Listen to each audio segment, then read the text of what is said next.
great as it could have. It could have gone a lot better. Training camp for the last fight went a lot better. Yeah, pretty much, I wasn't able to do as much as I normally do conditioning-wise, and it's it's the end of the winter sort of thing, and it's the beginning of a long season for me that that I plan on really warming up into, and this is you just caught me at the best time, So he had his best chance to take me out as far as I'm concerned. This was great timing for him to have this fight with me, So. Was that part of the frustration that you had like earlier? Last week you seemed kind of frustrated, and you were about the Honda thing and everything like that. Did any of it? Oh yeah. I had my car break down on me a couple of times, or just stupid stuff. I don't want to sit here and complain about my life. It's harsh. This is MMA fighting. We don't all get paid very much money, and I haven't. I had to step on a lot of people to get where I was going, and now it's coming back on me, and so now I'm just trying to roll with the punches, just like I do in a fight, You talked about wanting to fight fighters that were ranked above you. Is there anybody in Strikeforce that you feel is ranked above you right now? No, sir.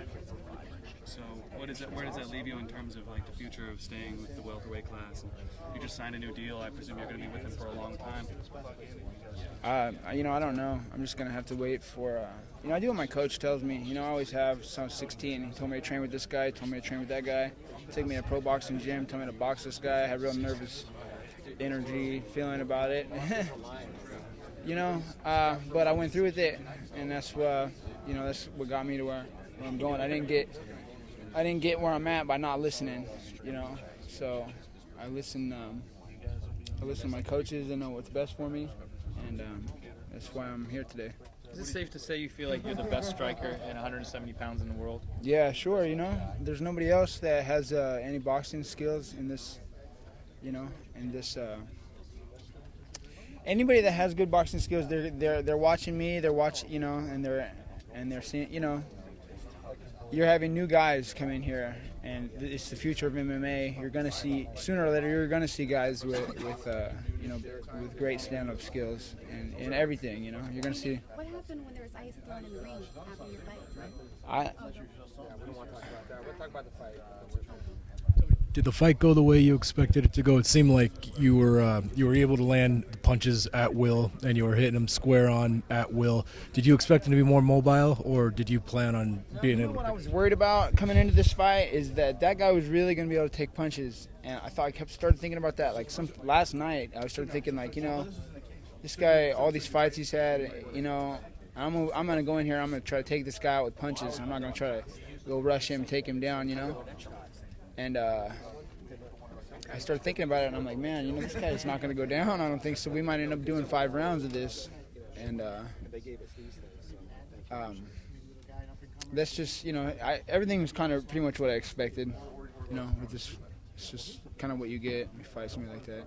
Now, if you were going to go 5 rounds, were the leg kicks going to be an issue? Do you think, or were you? Sure, but I would have been jumping around still.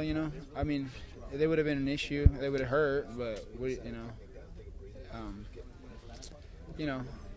I think that I would have weathered it, and I think that he was putting everything into those 2 rounds, just like he said, and I expected that. And so I don't think he took me down out of like thinking it was a good strategy or points. I think he took me down because he was taking punches, and I was standing up straight in the clinch, and just exposing the takedown for him. So he took me down, and it was perfect for me, Was there a point where because he got a couple good punches in, was there a point where he hit you and you felt comfortable because you knew that he wasn't going to knock you out? I didn't feel any of those punches. I'm going to have to rewatch the fight, but I felt like he had no punches for me whatsoever.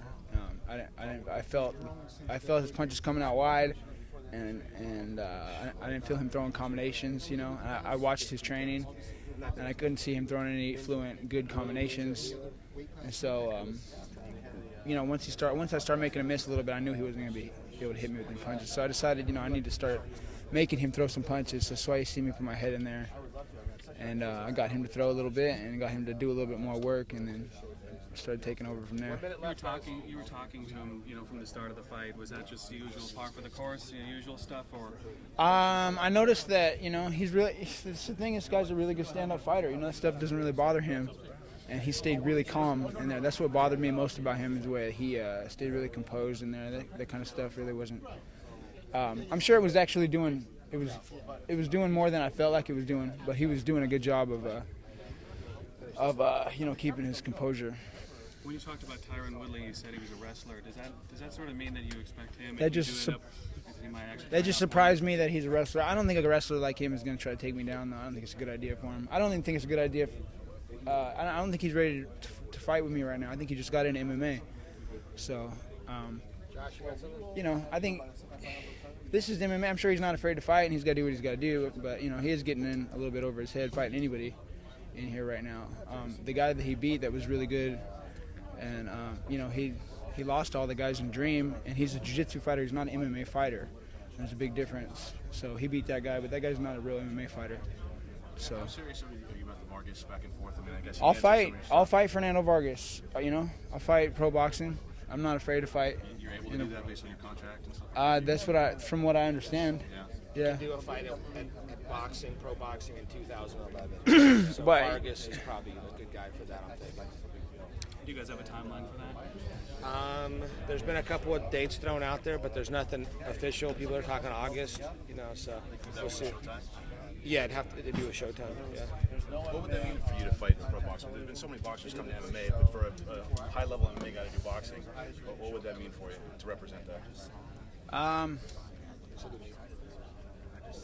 I think it would be great. It'd feel something like being able to, fight in 2 weight classes and win a belt in 2 weight.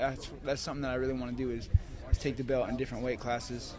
But if I could take the belt in pro boxing and take a belt in MMA fighting, that sounds good too. I just want to do something extraordinary. I don't want to be your everyday regular MMA fighter, because I'm not. I worked harder than these guys, and they all have a lot to learn. Even these guys that are physically gifted, and that are doing well with their MMA career, they're still behind on a lot of things. And I think that sooner or later hard work should pay off, and that might be the route I need to take. Okay, guys. Thank you. Thanks, guys.